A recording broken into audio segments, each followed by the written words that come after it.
काही लोकांना गाईड केलं, ब्लॉग कसा तयार करायचा, प्रेझेन्स कसा तयार करायचा. हे सगळं शक्य झालं डिजिटलमुळे, गुगलमुळे, लिंकिंगमुळे, डिजिटलमुळे. ही गोष्ट आपल्याला अंडरस्टँड करणं आणि ऍक्ट करणं फार इम्पॉर्टंट आहे. मग कसा प्रेझेन्स असावा, तर याचं एक क्लासिकल उदाहरण तुमच्या समोर. तुम्ही स्वतःचं नाव टाईप करा. पहिला तुमचा फेसबुक, लिंक्डइन प्रोफाईल यायला हवा. राईट हँड साईडला जी गोष्ट तुम्हाला दिसते ती नॉलेज ग्राफ आहे. तुम्ही सचिन तेंडुलकरचं नाव टाका, असंच प्रोफाईल येईल. तुम्ही अमिताभ बच्चनचं नाव टाका, असंच प्रोफाईल येईल. हे सगळं तुम्हाला सुद्धा फ्री ऑफ कॉस्ट करता येईल. हे सगळं तुम्हाला तुमच्यासाठी फ्री ऑफ कॉस्ट करता येईल. काही नाही, फक्त तुम्हाला तुमच्या बाबतीतली माहिती एकत्र एका ठिकाणी जमा करायची आणि जो प्लॅटफॉर्म जसा आहे त्या प्लॅटफॉर्मवरती माहिती टाकायची आहे. जो राईट हँड साईडची इन्फॉर्मेशन आहे ती गुगल प्लसवरनं त्यांनी कॅप्चर केलेली आहे, गुगल प्लस. बाकी लिंक्डइन, फेसबुक, माझा ब्लॉग हे तुम्हाला दिसतंय. ह्या सगळ्या गोष्टी फ्री ऑफ कॉस्ट आहेत, त्या तुम्ही करू शकता आणि त्या तुम्हाला करणं क्रमप्राप्त आहे. Information is overloaded on internet. It's up to you how you are going to utilize that information for your personal enhancement. पण ह्या सगळ्या गोष्टी फ्री ऑफ कॉस्ट आहेत. लोक करतात आहे, मग तुम्ही का नाही करत? तुम्ही फेसबुकवर 5-5, 6-6 तास वेळ घालवताय. गुगलवर जा, how to create my social presence or how to create my presence on Google, query type करा, युट्यूबचा व्हिडिओ बघा, इन्फॉर्मेशन वाचा. ही सगळी इन्फॉर्मेशन फ्री ऑफ कॉस्ट तुमच्यासाठी अवेलेबल आहे आणि अशा प्रकारे तुम्ही तुमचा प्रोफाईल तयार करू शकता. पण डिजिटल मार्केटिंग काय? डिजिटल मार्केटिंग हे मार्केटिंग अँड सेल्सचं एक फंक्शन आहे आणि जो डिजिटलचा प्रकार आहे तो टूल्स, टेक्निक्स आणि स्ट्रॅटेजी ह्या सगळ्यांचं मिक्स करून डिजिटल मार्केटिंग आपण किंवा प्रोफेशनल्स एक्झिक्यूट करत असतात. म्हणजे marketing and sales function, tools काय तर फेसबुक, लिंक्डइन, गुगल. स्ट्रॅटेजी काय तर फेसबुकवर कुठल्या वेळेस कुठलं स्टेटस टाकायचं, कोणाला टॅग करायचं, कुठली इमोजी वापरायची, स्ट्रॅटेजी कोणाला टार्गेट करायचं, कोण target audience, geography, demography, etcetera etcetera. या सगळ्यांचं जे कॉम्बिनेशन होतं त्याचं आउटकम डिजिटल मार्केटिंग असतं. हा तुमचा टार्गेट ऑडियन्स आहे. तुम्ही ज्यावेळेस मार्केटमध्ये आल 2-3 वर्षांनी, कुठलं तरी जो काही तुमचा प्रोफेशन असेल, ह्या टार्गेट ऑडियन्सला तुम्हाला टॅकल करायचं जो 8 तास डिजिटल मार्केटिंगवर स्पेंड करतोय. मग याची जर रिक्वायरमेंट असेल की मी डिजिटलवर सगळ्याच गोष्टी करणार आणि तुम्ही जर कुठे HR मॅनेजर असाल, कुठे तुम्ही अकाउंटंट असाल, CA असाल, तुम्ही मार्केटिंग प्रोफेशनल असाल, एक्सेट्रा एक्सेट्रा असाल, या सगळ्या ठिकाणी तुम्हाला डिजिटल मार्केटिंगची स्किल सेटची, बेसिक स्किल सेटची गरज लागणार आहे. मग काय एकंदर डिजिटल मार्केटिंग काय? ओके, मी 2 मिनिटांमध्ये त्याचं हे सायन्स जे काय आहे ते मी तुम्हाला एक्सप्लेन करणार. जास्त डीप नाही करणार, पण हे सायन्स तुम्हाला अवगत असणं फार महत्वाचं आहे. कॉन्शियसली आणि अनकॉन्शियसली प्रत्येक जण ह्या स्टेजेसमधनं जात असतो. ज्यावेळेस तुम्ही स्वतः काही परचेस करता, ऑफलाईन करता, ऑनलाईन करता, पहिल्यांदा त्या गोष्टीबद्दल जे तुमचं बेसिक अंडरस्टँडिंग तुम्ही अवगत करता, ती स्टेज असते अवेअरनेसची. तुम्ही स्वतःला त्या गोष्टीबद्दल पूर्णपणे माहिती देता. म्हणजे if I want to buy a handset, मग मी माझी हँडसेटची क्वेरी कशी होईल, तर कुठला हँडसेट माझ्यासाठी चांगला आहे किंवा स्मार्टफोन चांगला आहे जो 10,000च्या आत येईल, एक्सेट्रा एक्सेट्रा. ती स्टेज झाली तुमची अवेअरनेसची. ओके, मग मी एकदा कन्सिडर केलं, yes I would like to go for Samsung, ती गोष्ट झाली कन्सिडरेशनची. ओके, मी ठरवले आता मला सॅमसंगचा हँडसेट घ्यायचा आहे ज्याची किंमत 10,000 रुपये आहे. हे सगळं झाल्यानंतर 10,000च्या माझ्या बजेटमध्ये जे काही सॅमसंगचे प्रोडक्ट अवेलेबल आहे त्याला मी इनडायरेक्टली कम्पेअर करायला चालू करतो. त्याचे फीचर्स, पिक्सल्स, एक्सेट्रा एक्सेट्रा, हे सगळे जी कंपॅरिझन असते ती कंपॅरिझन मोड. आणि शेवटची मोड असते by Samsung J2, J4 etcetera etcetera with Flipkart. ही असते तुमची बाईंगची मोड. कॉन्शियसली आणि अनकॉन्शियसली प्रत्येक जण ह्या सगळ्या स्टेजेसमधनं जात असतो. आणि ज्यावेळेस ह्या सगळ्या स्टेजेसमधनं जात असतो त्यावेळेस ते रिस्पेक्ट टू डिजिटल चॅनल्स काम करत असतात. म्हणजे मी जसं तुम्हाला म्हटलं की फक्त सोशल मीडिया किंवा गुगल हे डिजिटलमध्ये नाही, त्याच्या व्यतिरिक्त बऱ्याचशा गोष्टी आहेत त्या गोष्टी मी इथे मेन्शन केल्या. जर तुम्ही अवेअरनेस स्टेजमध्ये असता त्यावेळेस search engine optimisation, social media, etcetera etcetera ह्या गोष्टी असतात. तर डिजिटल मार्केटिंगमध्ये ओव्हरऑल 8 चॅनल्स आहेत जे तुम्ही यूज करून तुमचे प्रोडक्ट सर्व्हिसेस मार्केट करू शकता. पण एक कॉमन म्हणून एक कॉमन कस्टमर म्हणून किंवा कॉमन एंटायटी म्हणून आपल्याला हे अंडरस्टँड करणं फार महत्त्वाचं आहे की कस्टमरची जर्नी कशी होते आणि त्या जर्नीसाठी कुठले चॅनल ऍक्ट होतात. हे सगळं डिस्कस करत असताना सोशल मीडिया काय, आपण सोशल मीडिया संदर्भात थोडा एक 10-15 मिनिटं डिस्कस करणार आहोत, कारण तो विषय फार आपल्या जवळचा आहे. ज्या काही गोष्टी आपण socially on digital platform spread करतो in terms of communication with the help of different tools, त्याला सोशल मीडिया असं म्हटलं जातं. म्हणजे it's a tool to transfer information. Okay, पण ती इन्फॉर्मेशन कुठल्या प्रकारे जातीये, कुठल्या टूलवर जातीये, लोक कसे त्याला रिॲक्ट करतात, परसिव्ह करतात, तो झाला ऑपरेशनचा पार्ट. पण exchanging information on or with the help of technology on digital platform, it's a social media. एक क्लासिकल एक्झाम्पल आहे आणि मला कॉफी बद्दल बोलायचं आहे, तर मी म्हणेल I am drinking coffee hashtag with hashtag coffee. Okay, मी जर गुगल प्लस यूज करतोय तर मी म्हणेल I am a Google employee who drinks coffee. मी जर लिंक्डइनवर असेल आणि LinkedIn is a professional network, मी म्हणेल I am good at drinking coffee. तर ऑफ मी ड्रिंकिंग कॉफी. एकच गोष्ट, कॉफी. सोशल मीडियाचे वेगवेगळे टूल्स, सांगायचा ओघ, सांगायची इंटेन्सिटी आणि मीडिया वेगवेगळा.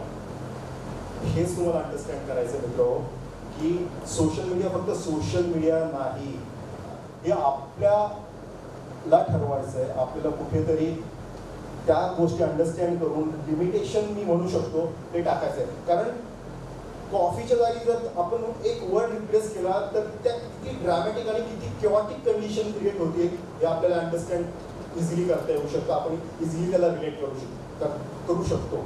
म्हणून सोशल मीडिया फक्त सोशल मीडिया पुरता मर्यादित राहिलेला नाही.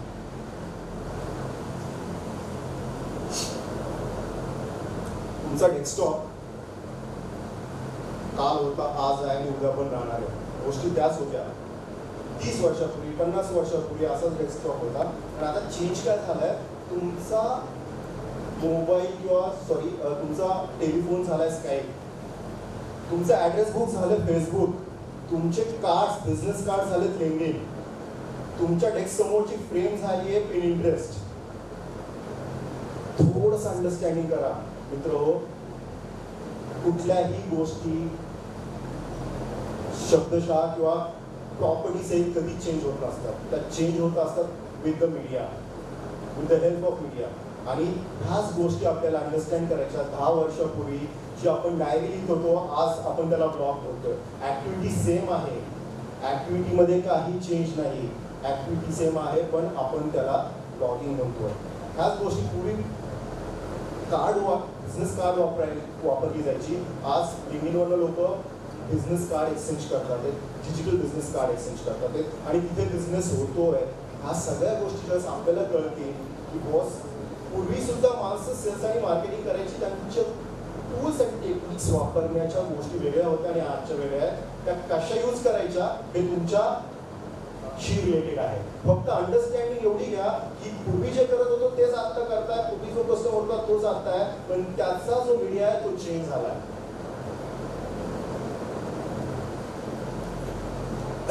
ज्यावेळेस आपण ह्या मीडियाबद्दल आणि स्पेसिफिकली सोशल मीडियाची एक्झाम्पल दिली, इथे एक गोष्ट फार प्रकर्षाने मला नमूद करावीशी वाटते, ती म्हणजे हा सोशल मीडियाची असलेली डिस्ट्रक्टिव्ह पॉवर.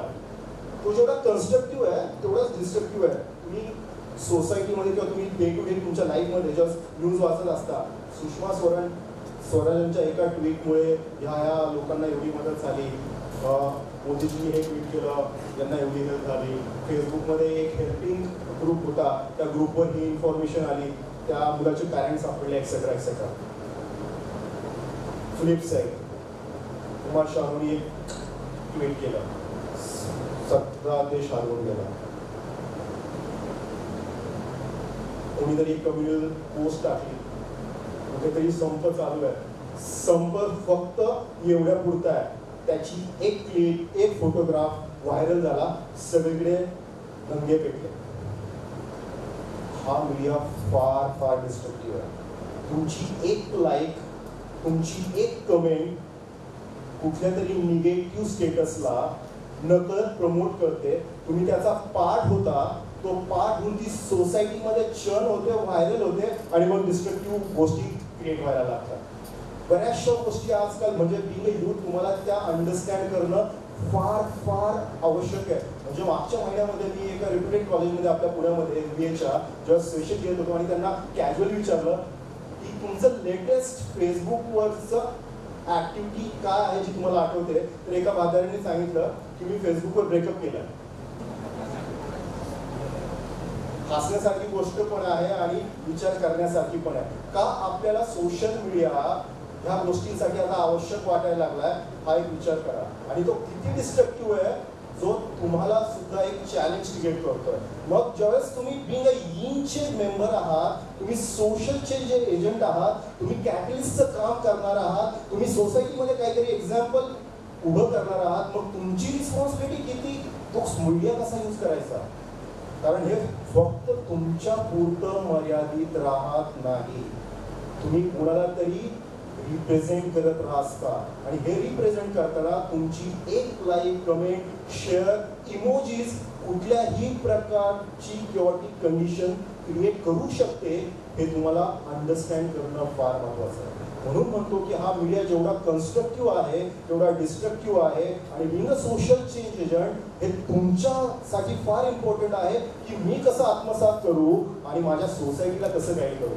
चांगल्या गोष्टी स्प्रेड करा. म्हणजे डिजिटल पेमेंट सिस्टीम काय आहे, पॉलिसीज काय आहे, तुम्ही काय शिकताय आणि त्या शिकल्यानंतर तुम्ही कसा उपयोग करताय हे लोकांना का. Instead of putting some gender, putting some communal etcetera etcetera द्या. म्हणजे आज आपण इथे काहीतरी पोस्ट करतो. आजच एक्झाम्पल आहे, दुपारी मॅच आहे भारत पाकिस्तानची आणि कुणीतरी पोस्ट केली सकाळी माझ्या नेटवर्कमध्ये. त्या नेटवर्कमध्ये काही माझे पाकिस्तानचे फ्रेंड्स सुद्धा आहेत. तिथे त्यांच्या कमेंट्स, मग निगेटिव्ह कमेंट्स, मग पॉझिटिव्ह कमेंट्स, मग कोण किती ग्रेट आणि कोण किती. ह्या गोष्टी एका सुशिक्षित प्रोफेशनल्सला शोभत नाही. आपण रिप्रेझेंट करतोय भारताला आणि भारत देश हा कन्सिडर केला जातो एथिक्स, लॉयलिटी आणि कल्चर.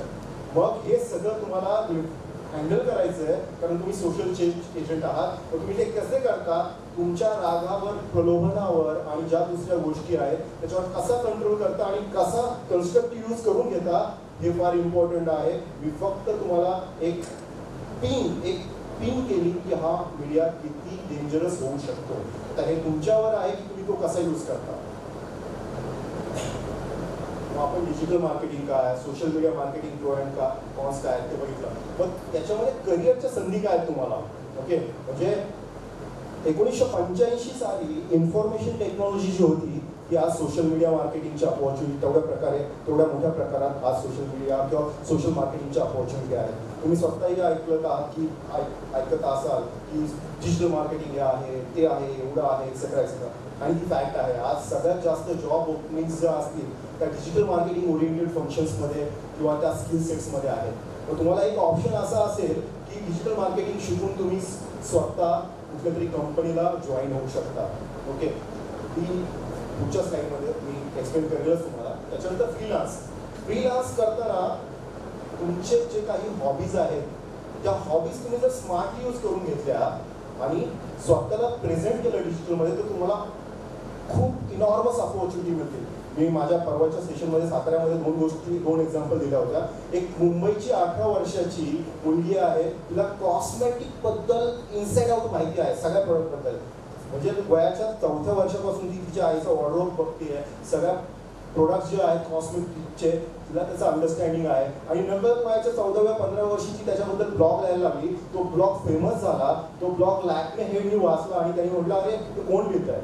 आणि त्यांना जेव्हा कळलं की 18 वर्षाची मुलगी आहे त्यांनी तिला बोलवलं, तिच्याबरोबर थोडंसं चॅटिंग केलं आणि त्यांना हे लक्षात आलं तिला फक्त लॅक्मे प्रोडक्टबद्दल माहिती नाही, तिला ओव्हरऑल कॉस्मेटिक इंडस्ट्रीबद्दल सर्व प्रकारची माहिती आहे, कुठले प्रोडक्ट कशासाठी वापरतात. त्यांनी त्या मुलीला as a social media ambassador म्हणून हायर केला. आज तिचं वयवर्ष 22 आहे. तिचा जवळजवळ पगार 25 लाख रुपये. ती सध्या बॉमन्स कॉलेजमध्ये शिकते. 25 लाख पे करतात. तिची हॉबी होती कॉस्मेटिक बद्दलची अंडरस्टँडिंग. तसंच एक बँगलोरचा ड्रॉप आउट इंजिनिअरिंगचा मुलगा आहे ज्याला मर्सिडीज बेंचच्या सगळ्या मॉडेल्सबद्दल इनसाइड आउट माहिती आहे. तर त्याची हॉबी आहे की कुठल्या कारचं मॉडेल काय, तिथं कुठलं BHPचं मशीन काय, एक्सेट्रा एक्सेट्रा सगळी माहिती त्या मॉडेल्सबद्दल त्याला आहे. असाच तो पण ब्लॉग लिहायचा, तो पण ब्लॉग त्याचा फार फेमस झाला. आज तो मर्सिडीज बेंचच्या कस्टमर केअर डिपार्टमेंटचा हेड आहे. आज कुठलाही कस्टमर केअरला जो मेंटेनन्सचा कॉल होतो पहिला तो रिसिव्ह करतो, तुमचा प्रॉब्लेम काय ते अंडरस्टँड करतो, कुठलं मॉडेल त्या प्रॉब्लेमवर त्याला कळतं आणि मग तो कस्टमर केअर नंतर तो वर्कशॉपला फॉरवर्ड करतो. त्याला 56 लाख रुपीज पर ॲनमचं पॅकेज आहे इंजिनिअरिंग ड्रॉप आउट. फक्त मर्सिडीज बेंच इनसाइड आउट माहिती आहे, ती त्याची हॉबी होती आणि त्यांनी डिजिटलमध्ये ती प्रेझेंट केली, ब्लॉगिंग चालू केलं, लोकांना कळाली, लोकांनी हायर केलं. अपॉर्च्युनिटी ॲम्पल आहे फ्रीलान्सच्या. खूप सारे फोटोग्राफ्स पुण्यामध्ये पुण्याच्या आजूबाजूला फोटोग्राफर्स आहेत जे फ्रीलान्स करतात. आज त्यांचे प्रोफाईल्स त्यांनी फेसबुकवर मीडियावर टाकलेत, त्यांना बघून लोक आज हायर करतात.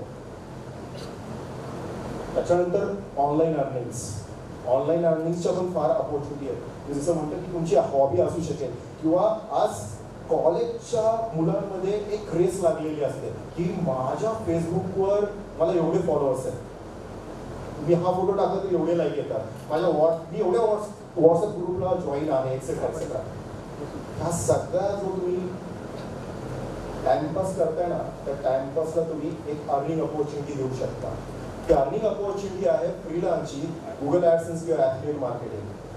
तर हे ॲफिलिएट मार्केटिंग काय, ते शोधण्याऐवजी जॉब देणारे म्हणा, म्हणजे स्वतःचा बिझनेस चालू करा. आणि आज एवढी चांगली संधी अपॉर्च्युनिटी आहे, एवढं चांगलं इन्व्हायरमेंट आहे, तुमची एक आयडिया सगळं चेंज करू शकते. लोक तुमच्यासाठी हात घेऊन किंवा कार्पेट टाकून उभे आहेत, तुमची फक्त आयडिया घेऊन या, आम्ही तुम्हाला फंडिंग करतो, आम्ही तुम्हाला हे करतो ते करतो. एक कन्स्ट्रक्टिव्ह आयडिया, एक आउट ऑफ बॉक्स आयडिया काम करून जाईल.